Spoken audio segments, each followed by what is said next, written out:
अतुलित बलधामं हेमशैलाभदेहं धनुजवन कृशानु ज्ञानिनामग्रगण्यम् सकलगुणनिधानं वानराणामधीशम् रघुपति प्रियभक्तं वातजातं नमामि।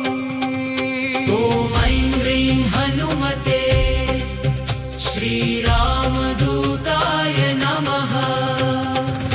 नमो हनुमते रुद्रावताराय विश्वरूपाय अमितविक्रमाय प्रकटपराक्रमाय महाबलाय सूर्यकोटिसमप्रभाय रामदूताय स्वाहा।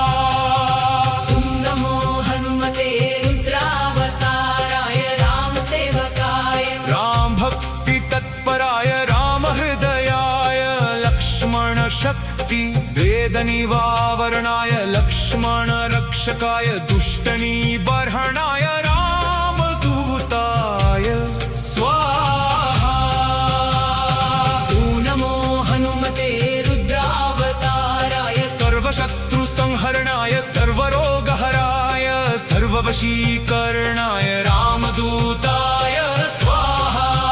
हे रुद्रावताराय विश्वरूपाय अमितविक्रमाय प्रकटपराक्रमाय महाबलाय सूर्यकोटिसमप्रभाय रामदूताय स्वाहा।